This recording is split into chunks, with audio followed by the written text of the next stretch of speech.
En este programa, desde que llegamos, venimos acelerando, así que son tantos los temas que hemos tratado, pero vayamos a lo que es esencial hoy, ¿no? Este triunfo de Trump que dice mucho, no solo de los Estados Unidos, dice mucho y hay un mensaje hacia el resto del mundo, también hacia la Argentina. ¿Cómo lo ves? Bueno, vos hiciste un resumen sintético de las características que ha tenido el triunfo de Trump, ¿no?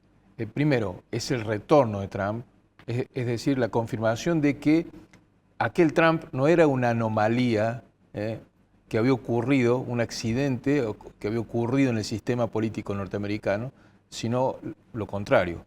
Es lo más identitario del sistema norteamericano, lo más fuerte dentro del sistema norteamericano. Con todos los defectos y virtudes que se puedan anotar, es lo que es. Claro, porque el mensaje de él, nuevamente América fuerte, and Trump will fix it, es decir, Trump lo va a remediar, Trump lo va a poner nuevamente en funcionamiento, como las fronteras, por ejemplo. Y vos mencionaste una conjunción de factores que son propios de este triunfo, único de este triunfo, ¿no? Primero, gana en votos y en el colegio electoral. O sea, se imponen los votos y en el colegio electoral. Porque la vez pasada en votos le había ganado Hillary Clinton por 2 millones. Tal cual. Consigue mayoría en las cámaras del Congreso y ya tiene, digamos, una corte de justicia afín al pensamiento conservador. Es decir, hay un alineamiento de los tres poderes de la democracia norteamericana en un sentido o con un criterio ideológico-político que hacen presumir un proceso histórico que se inicia con características que son inciertas, pero que claramente son una vuelta de página de una serie de debates que venían inconclusos dentro del sistema político norteamericano. Es decir, estaba el mundo esperando qué iba a ocurrir con la democracia norteamericana, porque a la salida de la pandemia se produjo esto que algunos llaman el proceso de desglobalización, es decir, la serie de desajustes que hubo en la política internacional, tantos que solamente podríamos mencionar los dos más relevantes, la guerra en Ucrania, la invasión de Putin a Ucrania, y el conflicto en Medio Oriente que está escalando a niveles impensados, claro. Y además con un fortalecimiento de la economía china que ha sido el principal beneficiario de la globalización, ¿no? ¿Qué te parece? Y este es un desafío. China ya había tomado una decisión política que era autorizarle una reelección más a Xi Jinping y un cambio hacia un régimen más personalista, ¿no? Que no era así hasta ese momento el régimen con Xi Jinping en China. No, es decir, esa especie de politburó que tiene 200 o 400 miembros. No sé. Sí, pero muy centrado en Xi. Muy centrado, sí. ¿Te acordás lo que hicieron con Hu Jintao, el que estaba antes, ¿no? Le pegaron un empujón a la vista del mundo para que se caiga del escenario. Sí. Es decir, estamos en un momento muy turbulento en el escenario internacional y eso hacía que sea que el mundo esté expectante de lo que pasó finalmente en la elección norteamericana. Y en el caso de la región nuestra, ¿no? De América Latina, he visto por ahí algunos posteos en redes sociales que se entusiasman en mostrar un eje con Trump en el norte, Bukele en el centro y Milei en el sur, ¿no? Claro. Es cierto que el gobierno de Milei esperaba esto porque había tomado una posición muy clara. Una apuesta muy fuerte. Muy fuerte de alineamiento, digamos, con la opción republicana en Estados Unidos. Pero me parece que lo más significativo de este triunfo y de su impacto en la Argentina es que hay una consolidación del modelo de política populista de derecha con el triunfo de Trump, donde se referencia y se identifica mucho Milei. Es un estilo de construcción política y de gestión política que con el triunfo de Trump se expande de manera exponencial. Y vos fíjate que en la Argentina lo que uno está viendo es que, hemos hablado algunas veces aquí, que por un lado tenés la fragmentación de la política, la última vez que charlamos creo que hablamos de eso, sí. La fragmentación de la política, los partidos que se van partiendo en dos y en tres, sí, sí. Y por el otro lado una polarización en la sociedad, en la opinión pública, y fíjate vos, esa polarización se está dando entre dos polos opuestos que son de carácter populista. Uno es Milei, que es el que está organizando el eje, y mientras la economía siga en el rumbo que va, cada vez va a ser más fuerte ese rol de organizador en torno a su figura de la totalidad del sistema. Un centralismo absoluto, sí. Y por el otro lado, coincide con la reasunción de Cristina, la asunción de Cristina en el Partido Justicialista, es decir, un polo populista opuesto, que representa un pensamiento en las antípodas de lo que es Milei. Efectivamente, y Quintela ya tiró los guantes, ya se reúne con Cristina, vamos a apoyarla, ha dicho, ¿viste? Fue un atisbo de rebelión. Vos fíjate que esos son los dos polos que se están prefigurando que van a ir a la competencia fuerte el año que viene en la elección legislativa. Más allá de la típica dispersión que hay siempre en una elección legislativa, claramente en términos de la opinión pública va a haber una polarización entre lo que representa el pensamiento de Milei y lo que está en contra, que también es un estilo populista el más conocido por la cantidad de años. Es lo que hemos tenido a lo largo de los últimos 70 años. El eje ordenador va a ser la economía, como ¿Claro? lo ha sido en la elección norteamericana. Efectivamente. El eje ordenador va a ser la economía. Y Milei acaba de cerrar un mes como octubre con una serie de números que son todos favorables, que indican inclusive en las encuestas. Inclusive en las encuestas.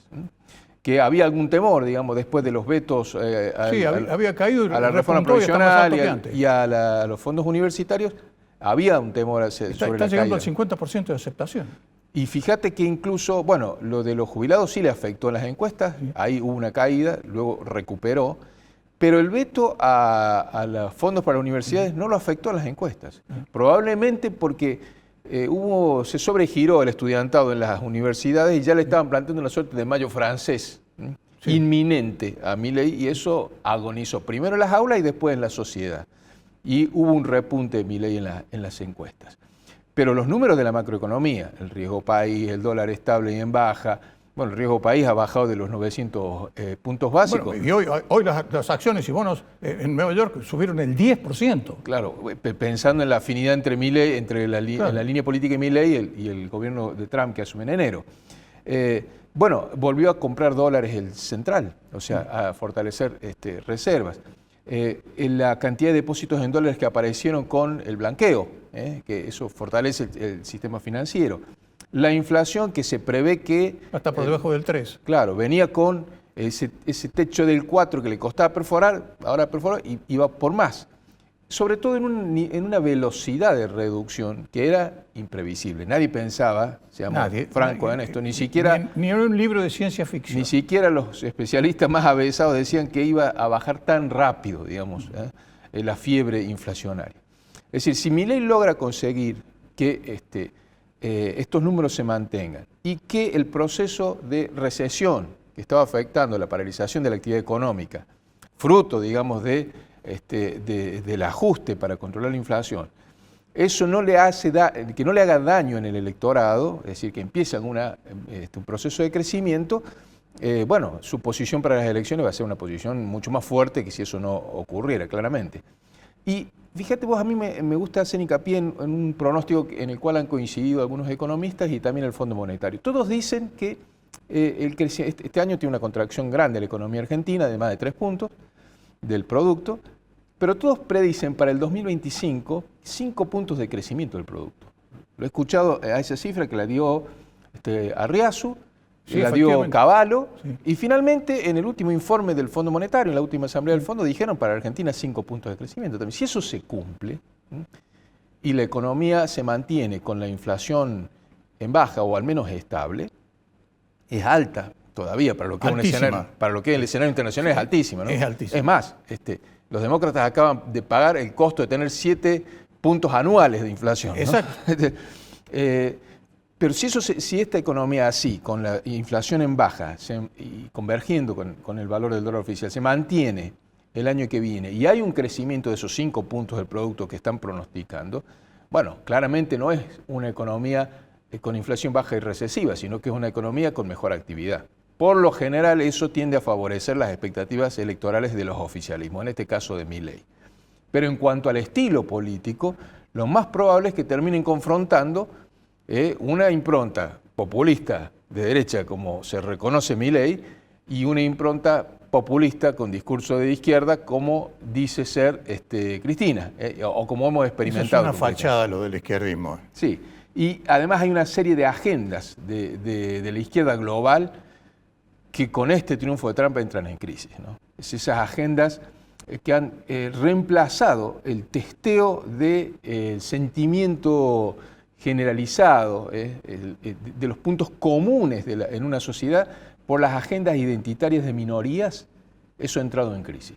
Eso ha entrado en crisis. Yo creo que eso que fue la apuesta electoral de Kamala Harris, ver cómo captaba, ¿no?, la anuencia de las agendas identitarias de minorías. Le votaron en contra. Algunas le votaron en contra y en general la percepción es que no es esa la forma de construir una legitimidad general, digamos, ¿no? Que hay que percibir cuál es la preocupación promedio de toda la ciudadanía y eso no es igual a la suma de intereses de las minorías. Efectivamente, no es así. Eso es lo más difícil. Y todavía falta ver, y sería motivo de otro análisis, cómo reacciona Europa frente a esto. Bueno, y sobre todo nuestras pretensiones de poder tener un mercado abierto desde el Mercosur con Europa. Comienza una revisión claramente de eso, porque la agenda de Trump respecto a Europa ha sido de repliegue, ¿no? No solo en términos de una economía más proteccionista, sino también de la inversión en gasto de defensa, ¿no? La sensación que... Él ha dicho vamos a tener un ejército bien fuerte, ojalá que no lo tengamos que usar, no quiero más guerras. Y ha dicho que viene a solucionar guerras y no a emprender guerras nuevas, pero en Europa había descansado, casi diría que se había dormido, en la confianza de la defensa de la OTAN y en la posibilidad de hacer algunos negocios con otros frentes que se le han tornado conflictivos. Por ejemplo, la energía rusa y la tecnología china. Efectivamente. Cosas que entran en contradicción con los intereses de Estados Unidos, particularmente en la perspectiva de que de esos intereses tiene Trump. Le bloquearon los fondos a Rusia, pero le dijeron, no, seguime mandando gas y siguen mandándome electricidad. Hay una sensación de que Europa está preocupada por el eventual desinterés de Estados Unidos por su agenda política. Y en cierto sentido, digamos, hay un criterio generalizado en Estados Unidos, o por lo menos Trump expresa eso, de que Europa exageró en esto de descansar en el gran hermano allende el océano, y mientras tanto entreverarse en agendas bastante confusas con Rusia y con China. Efectivamente es así. Gracias. No, gracias como siempre, Edgardo, clarísimo todo tu análisis.